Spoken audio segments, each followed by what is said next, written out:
the sentiments on behalf of our organization, and of course, to say that these condolences, the thoughts, and the prayers are most particularly with the families of the victims of these atrocities. This is a moment when we must all stand more united than ever in defense of the freedoms our democracies hold dear. Actually, I just finished a telephone call with Fatih Birol, the head of the IA. There is a ministerial meeting scheduled for next week at the IA in the headquarters of the OECD in Paris. And we agreed that we should keep the meeting on schedule, that doing otherwise would be precisely succumbing to what these people would like to see us do, which is react with fear. We are reacting with unity and with a common sense of purpose. Now let me outline briefly for you the OECD's perspective on the meetings and the contribution to the meetings of the G20, and a comment about the work and agenda under Turkey's presidency.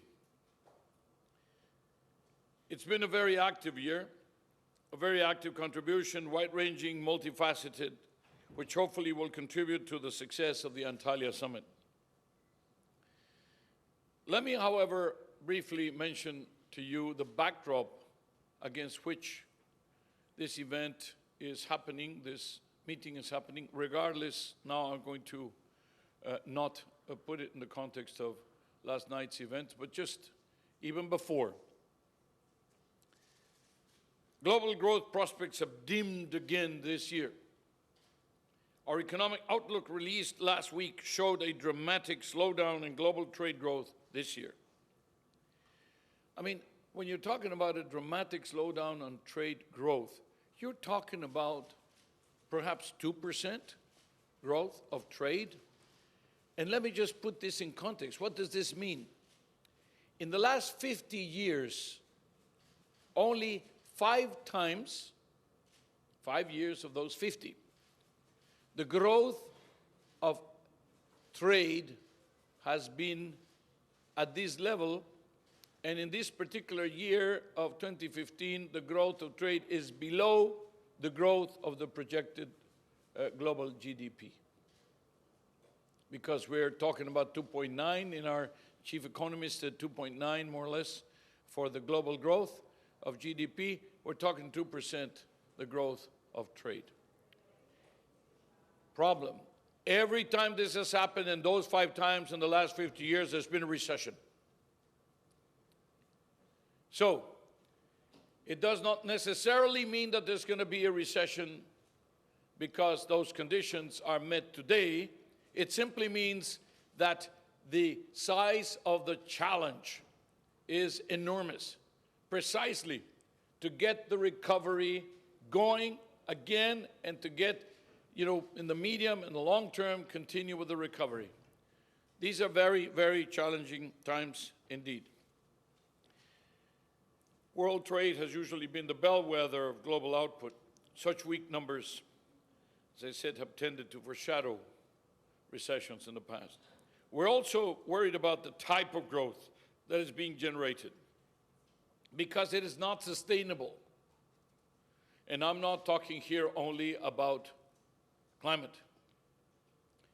It's not sustainable socially because inequalities are at an all-time high in many OECD countries, while inequalities in the emerging market economies are even wider than those in the advanced economies. Now, this is often the case, except there is an exacerbation of these trends. The OECD has shown that this has a negative impact on growth. Inequalities have a negative impact on growth. We've done the benchmarking, we've done the comparisons, we've done the calculations. We're also faced notably, but not only in emerging economies, with issues such as poor quality jobs, even in those areas or in those countries where jobs are literally continuing to grow or have not dropped, but the low quality jobs, and a still widespread informality. Now, the type of growth we've had so far is also not sustainable because it is environmentally not sustainable.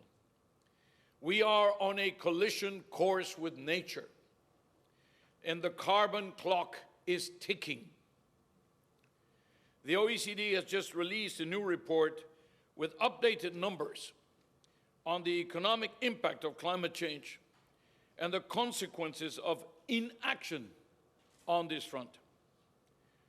The latest OECD analysis shows that world GDP in 2060 would be lowered by a few percentage points on average if action is not taken, and that in South and Southeast Asia, it would be a multiple of the averages that we show for the world, which are 2 to 3%. This would be above 4% GDP losses in case we do not address the question of climate and climate change. There would be losses in agriculture. There would be sea level rises where whole areas would be lost. In many cases, whole countries being threatened. So to what extent has the G20 agenda this year contributed to addressing these very important challenges? How can it make a difference in terms of tuning the world into a more prosperous and fairer place? How has the OECD itself participated in the G20 efforts in these areas? Well, first of all, let me say I'm very proud to share with you the fact that we've contributed very actively, and that the agenda of implementation, investment, and inclusiveness, this is a trilogy that very much fits our own OECD agenda. And just let me give you a few examples. First of all, boosting growth and kick-starting investment. The G20 embarked this year on the implementation of the Brisbane National Growth Strategies, the so-called 2% cumulative additional by 2018. We have been supporting the group in the process by helping countries identify the 300 key commitments out of the initial 800 that were posted by the countries, and 300 were chosen as relevant and worthy of being tracked. We do this, we have this first calculation, we do the follow-up, we do the comparisons, we do the benchmarking, we work with the IMF in terms of the overall modeling in order to see where we are and how far we've gone in terms of delivering the 2% growth. Also, by supporting the peer review exercise, which underpins the implementation, and by providing a quantitative assessment of whether we are there or almost there or approximating or where we are. Let me say that we believe we are perhaps at around halfway, and that so far the accumulated growth that would accrue by 2018 would be follow what we have in the books today would be less than half of the commitment. Now, we're not in 2018 yet, but clearly by this stage we should be further advanced, and we should have a much clearer indication of the direction in which we're going, and clear indication of whether we're going to reach our target. Now, there's also very strong support in the elaboration of ambitious G20 country investment strategies. Investment has been missing. Investment is a missing link Investment is the seed of the growth tomorrow, and it is not there. We have not yet detonated investment, long-term investment for infrastructure, long-term investment for water, long-term investment for climate change, long-term investment for green growth. We have not been able to do that successfully. We also have been working hard on the presidency's emphasis on SMEs and on the participation, a greater share of the low-income developing countries in the global economy throughout. We produce a number of reports on the global value chains to make sure that SMEs also become part of the global value chains. The SMEs in most of our countries do not participate in global value chains, with a few brilliant exceptions like Italy, perhaps. You really do not have SMEs participating in global value chains, when global value chains, of course, are now the key in which you can move forward with scale, and at the same time where SMEs are typically 70, 75, 80, 90% of the employment in our countries. The G20 high-level principles on SME financing will be welcomed by the leaders. The revision of the OECD principles on corporate governance that have turned into now called G20 OECD principles on corporate governance. They, again, will be presented and adopted by the leaders. And then let me say that there's a question of the labor markets. I mean, the legacies of the crisis are low growth, high unemployment, growing inequalities, and a very serious collapse of trust. When we're talking about labor markets, we're talking about the single most sensitive, I would say the hottest political potato in every one of our countries, which is jobs, jobs, jobs. This is the part we, again, have not been able to recover. I would say with the exception of the United States, perhaps, which really has produced about 13 million jobs in the last 5 years or so, and continues to produce jobs at more than 200,000 per month.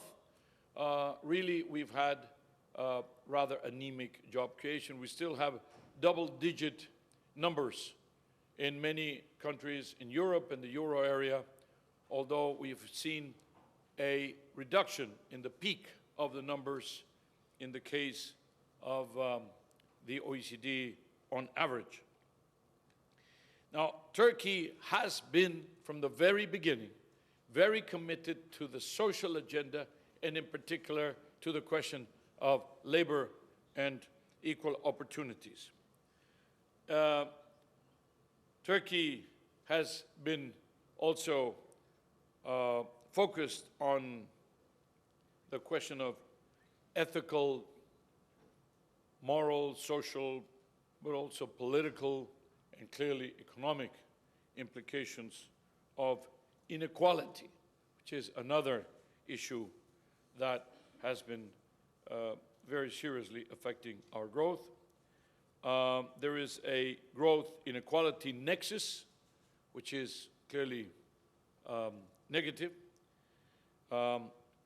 And there's, if you tell me what is the one word that every single finance minister of the G20 has been using to express many of their concerns, I'd say there's one word, that's productivity, productivity, productivity. Productivity is, of course, a combination of investment, a combination of innovation, a combination of skills, a combination of the regulatory and governance framework. All these things impinge on productivity. And productivity growth has been falling consistently, not only in the crisis or during the crisis, but it is a trend which already had started before the crisis and unfortunately is continuing.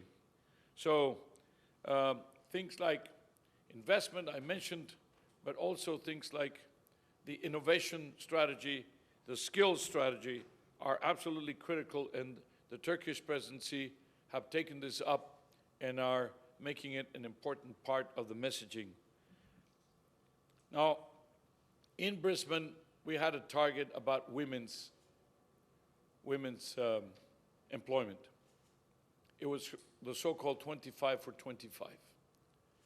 The OECD put on the table a number of lady Sherpas, took it to the lady Sherpa of Australia, with the lady Sherpa of Turkey, Asia, and Heather, and our own lady Sherpa and the American lady Sherpa, and they took it, and then they asked a gentleman Sherpa to say, we believe that you should propose this, you know. And when he did, immediately all the ladies raised their hand and said, that's a brilliant idea, you know, that's fantastic. Well, it's on the books now. It's homework, we got to do it. Well, following that type of format, the 25 for 25, right now on the books, hopefully the leaders will confirm that there can be a 15% reduction by 2025 in the most vulnerable of the young people that do not have either employment or education or training. The so-called needs, but the most vulnerable in general, even the ones who may today have, you know, that are studying, that have to move into the job market. So the more vulnerable, 15% reduction by 2025. And then there's a question not only of measuring the jobs, not a very good situation as we have said, the job remuneration, but also the job quality, which is, well, security, conditions in the job, social benefits, etc. So again, this is something which we have been supporting the Turkish presidency. Now, let me conclude by what I would call, perhaps, because it's taken 7, 8 years since the crisis started to get here. One of the most important deliverables. Now, this has to do with the work on the taxes. It has 3 different dimensions. The first dimension is 130 countries today gathered around the Global Forum on Tax Transparency, or Global Forum on the Transparency of Tax Information, today exchanging information on request, according to the Article 26 of the OECD rules on the subject, but moving in 2017 and in 2018 to automatic exchange of tax information, which means that if anybody of us starts an account, makes an investment in any country of these 130 countries, the bank will inform the authorities in that country. The authorities in that country will automatically inform the authorities in the country of origin of the citizen in question. So there will be nowhere to hide. There has to be no request for the information. It's going to happen automatically. And this is starting formally in 2017, but let me also mention to you that already tens of billions have been received by the coffers of the exchequers, by the treasuries of the governments, because the taxpayers know that in 2 years' time, maybe the authorities will not have a lot of flexibility. And today, they might as well invite or get invited to have a cup of tea with a taxman and deal with their issues. Now, this is the first dimension. It's going to change forever the way we deal with the question of tax evasion by individuals. But there's a second dimension, which is multinational enterprises are using all the instruments, all the rules, all the regulations we have created over the last 80 years, in which we have been trying to avoid double taxation, in order to create the perfect double non-taxation regime. And we are going to deliver to the leaders of the G20 tomorrow the 15 pillars of what we call the anti-BEPS strategy, BEPS meaning the base erosion and the profit shifting, which, if, as we expect, are going to be approved by the leaders, have already been approved by the finance ministers of the G20 in Lima a few days ago, will again forever change the way in which we tax multinational companies, with the idea that they are not double taxed, because we want to protect them from that, but that they also pay tax once, their fair share of taxes, because clearly the fact that they're not doing that only leaves the exchequers of the treasuries with the possibility of taxing the middle class or the small and medium enterprises. I have here with me Mr. Pascal Santaman, who is the architect of this massive work by the OECD, yes, but also by all the OECD members, by all the G20 members, and by about 20 non-OECD, non-G20 developing countries. So we had about more than 60 countries around the table, and we consulted with literally more than 100 countries in order to design what is now being presented for approval for the leaders. It will, like in the case of individuals, forever change the way in which we deal with the taxes of multinationals, including things like harmful tax practices, treaty shopping, very complicated issues like the way in which we deal digital companies and things like transfer pricing, etc. It's also going to be the object of a rather massive exercise in which we would intend to get everybody under the same legal instrument in order to modify the national rules so that without having homogeneous tax rates, this is a privilege of each country in particular, we can have homogeneous tax rules.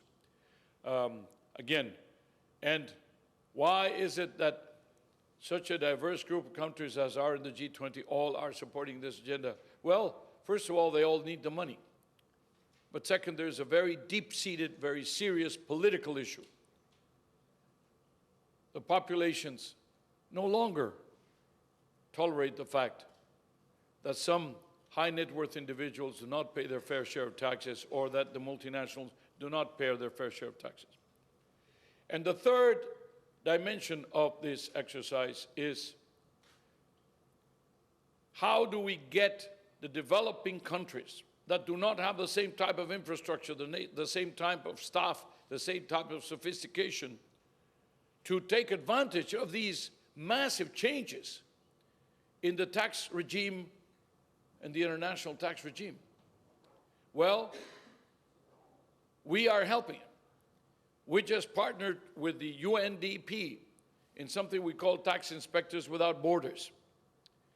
We are going to be sitting with them, not in training schools, that's also part of the effort and the exercise, but also when they are sitting down there with a multinational across the table to send a message to the companies that these tax inspectors in the developing countries are not alone, that they have sophisticated, high-powered experts on their side also, supporting them in the conversation so that there will be a level playing field and that the armies of accountants and lawyers and tax experts of the multinationals do not overwhelm the experts, sometimes in small numbers, sometimes not so sophisticated, of developing countries.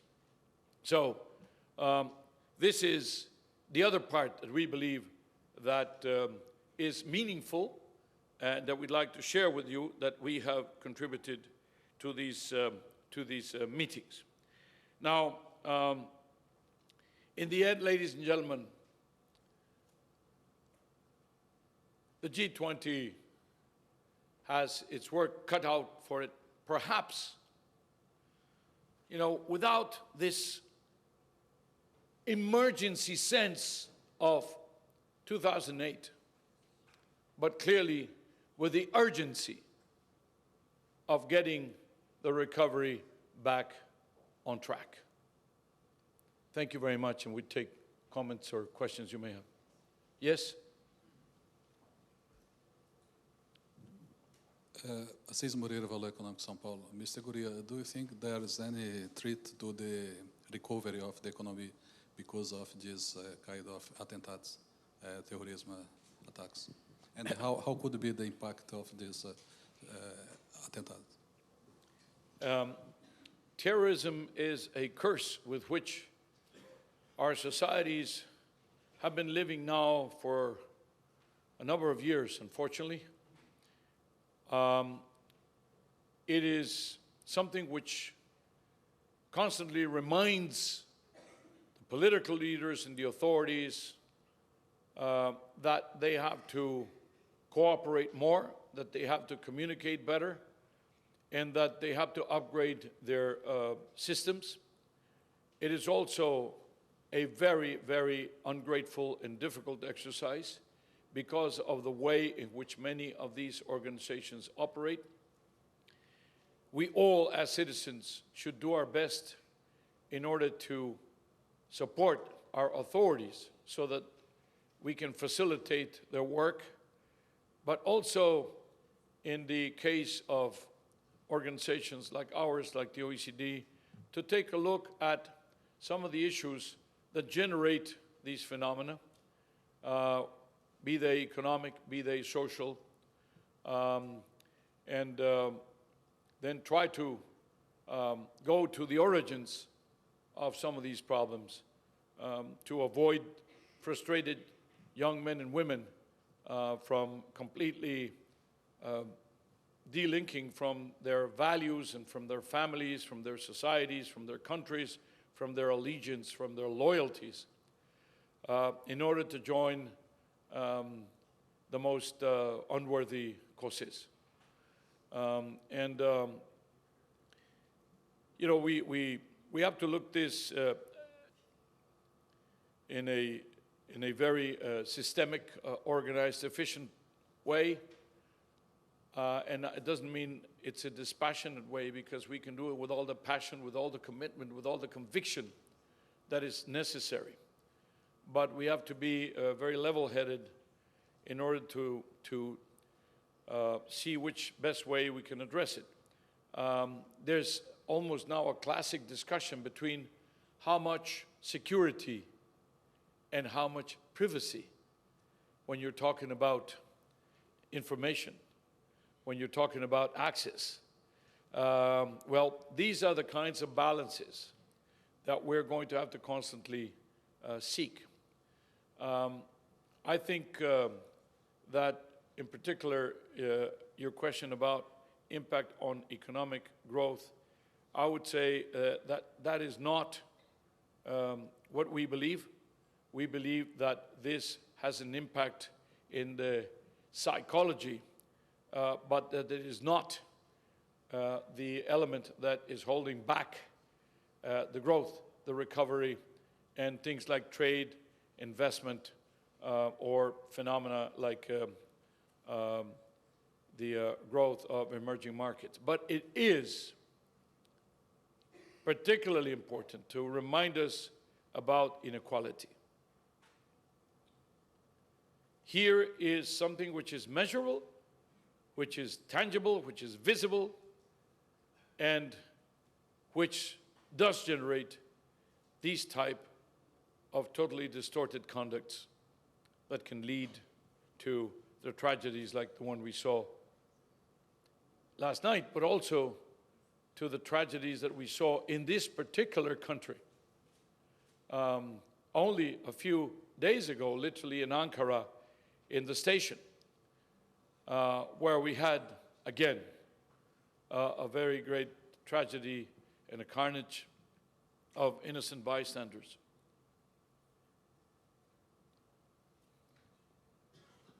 Sorry, you were there first, this lady in the back.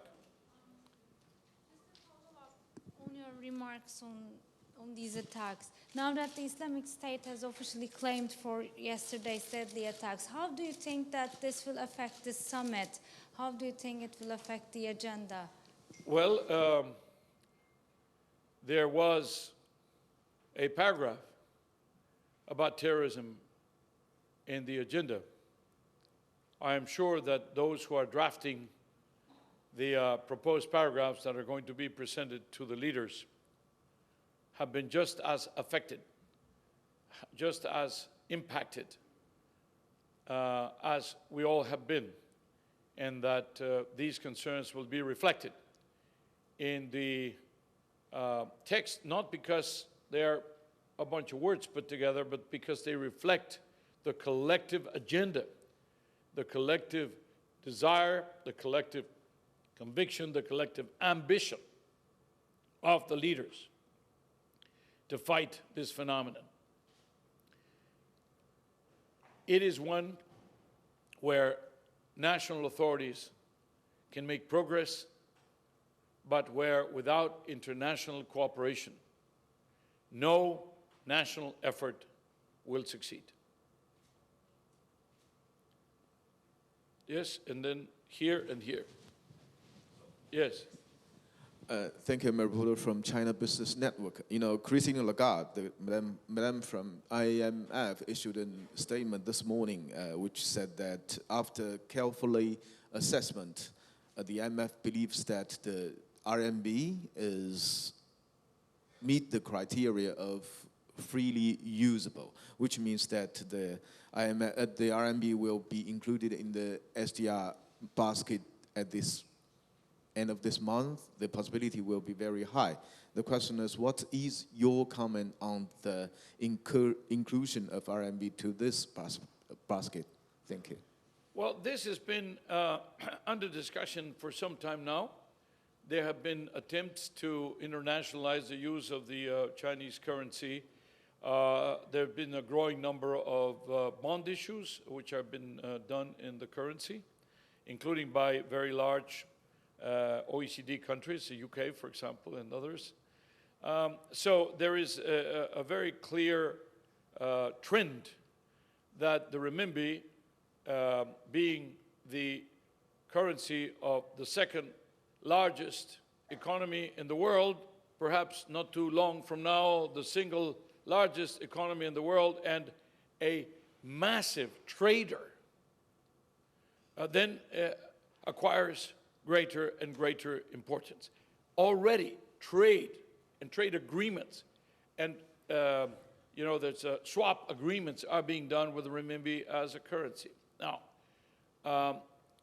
it is therefore increasingly likely that because of its importance, it could be incorporated into the SDR basket. When will that happen? Well, I don't think we should be in the guessing game about that. I think it's a question of whether conditions are appropriate and whether the full convertibility and also the way in which the currency is managed is comparable to every other.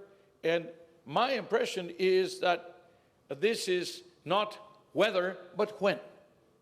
And frankly, I think we've been moving towards this. I'm not particularly, I don't lose a lot of sleep about the date. Huh? It's going to happen. Yes, sorry, madam. Vivian Oswald from O Globo newspaper, Brazilian paper. From O Globo newspaper from O Globo. Brazil. Yes. O Globo. You were talking about trade slowdown, and this is a main worry from the developing countries, that the developed countries can try to support a little bit more, if it's possible, the commodities in their own countries with subsidies. And do you think that this is something, an issue that can be included in this agenda at this junction? Because it would be to compensate the prices dropping around the world. Listen, level playing field is a fundamental rule in trade. And anything that goes against the level playing field or distorts the relative prices goes against this principle.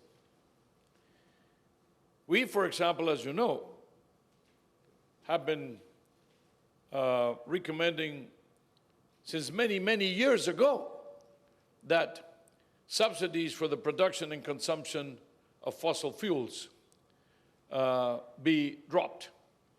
And the reason has to do with budgets, it has to do with the environment, and it also has to do with the regressive impact of flat-out subsidies in societies which accrue to the benefit of people who need them and people who don't need them, because they typically benefit more the people who use more of the substance that is being subsidized, in this particular case, a substance that we don't want to promote because we're trying to reduce emissions. So it's an enormous paradox that in some of these countries, we've had situations where the subsidy account was bigger than the budget for education, which is a very serious misallocation of resources. Now the drop in the price of oil is giving us all an opportunity in order to correct some of these distortions. More generally, the question of the support to production, sometimes the support to prices, and sometimes the support to non-production, because in many cases you had these extremes where people are being paid not to plant, not to do this, not to do that. And when countries, in many cases, even among the developed countries, do not have such subsidies, do not have such support. So you have everything but a level playing field. You actually have a very, very uneven playing field. That does not help trade, and it certainly does not help the pulling effect of trade as a locomotive in order to make the economies grow. So I would agree with you that these types of payments are a bad allocation of the resources, and at the same time that what happened is also, we're not very good at learning lessons from our past or from history or even from our recent past. Everybody was saying, well, one day, oil is going to come down. One day the bonanza of iron ore, is going to come down. One day the price of copper is going to come down. So did everybody create a buffer? Did everybody create a sovereign wealth fund? Did everybody create reserves? Did everybody create a cushion? No. But also, did everybody take the structural policy decisions that a very conducive super commodity cycle allowed, because life was oh so good? The answer is no. Many other countries felt that life was oh so good, therefore why take decisions? Because some of these decisions were difficult, some of these decisions were complicated, some of these decisions were challenging. So, Why do you have to rock the boat? Life is good.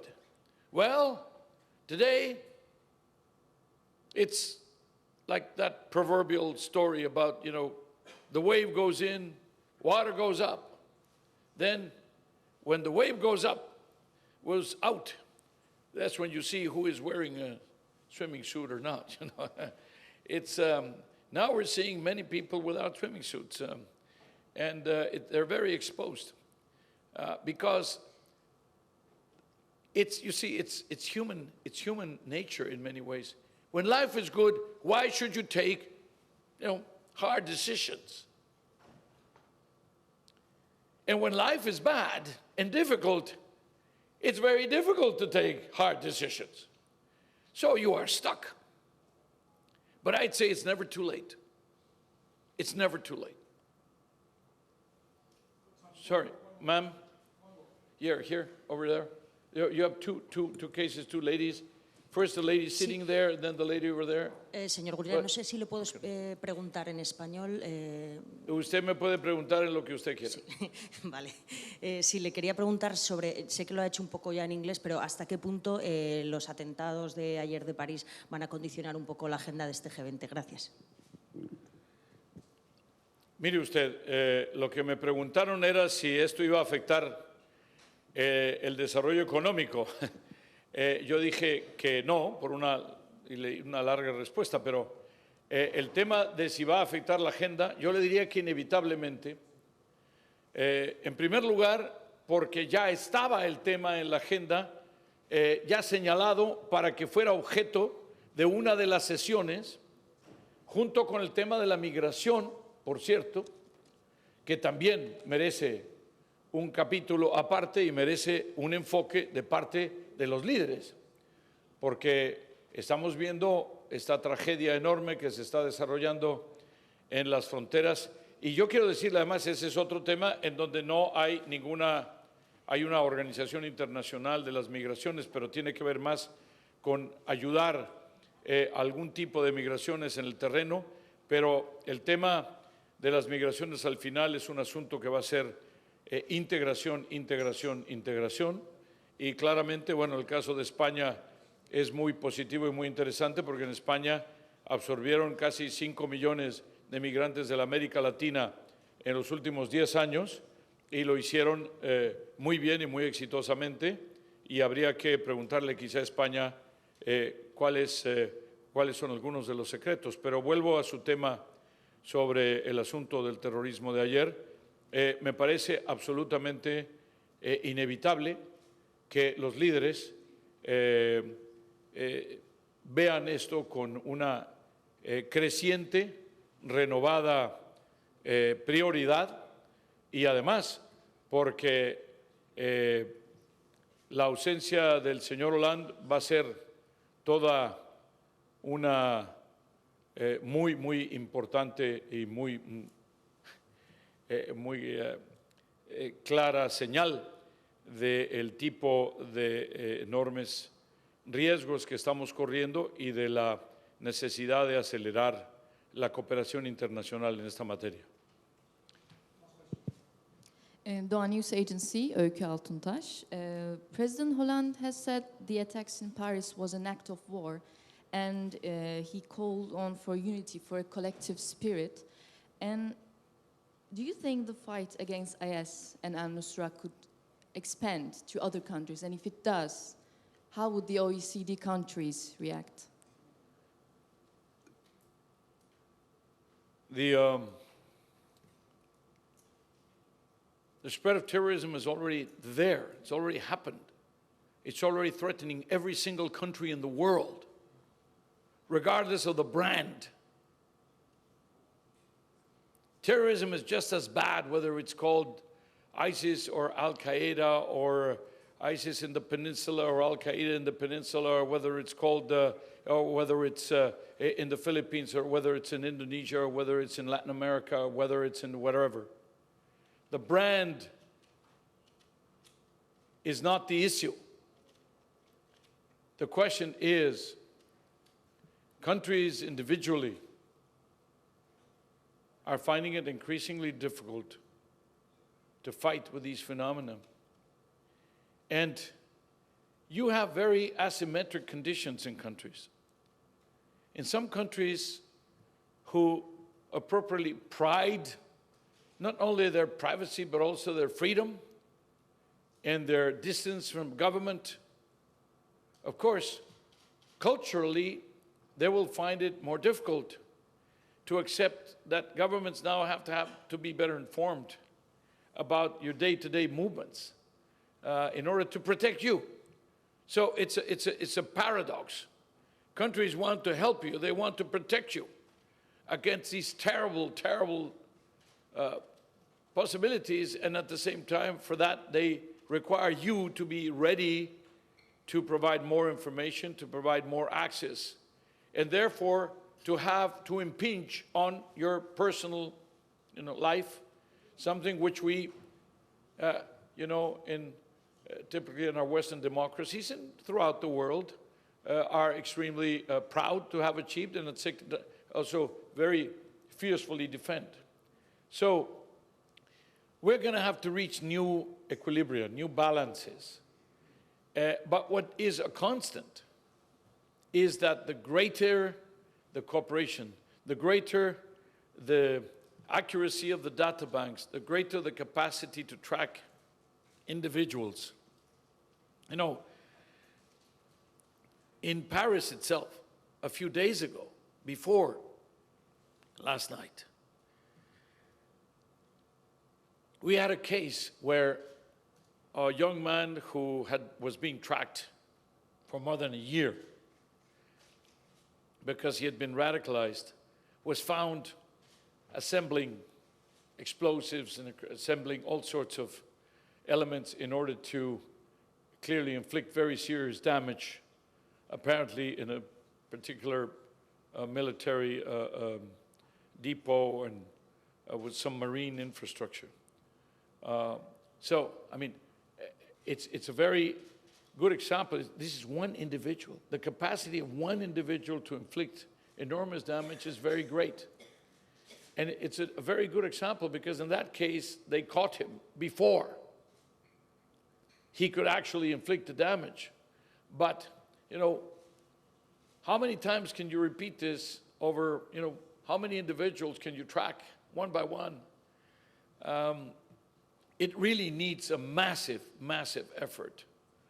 And we're going to have to use every possible tool, big data, the cloud, every possibility of technology, but also, of course, joining forces. Now,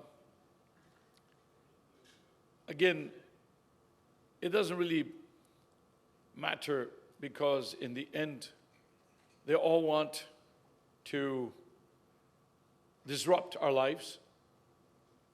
They all want to disrupt our values.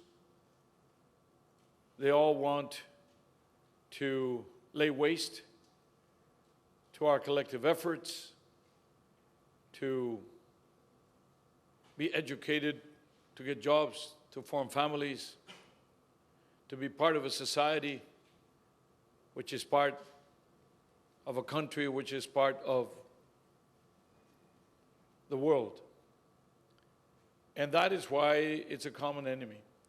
And that is why we should all contribute in our own individual ways and, when possible, institutionally, in order to improve the chances against this common enemy. I'm sure we will prevail. Examples like last night only show that nobody can feel comfortable and nobody can feel out of reach. And that means individuals, companies, neighborhoods,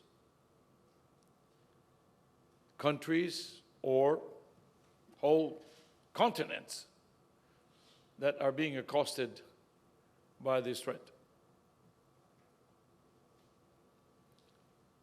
That's it. Thank you all very much.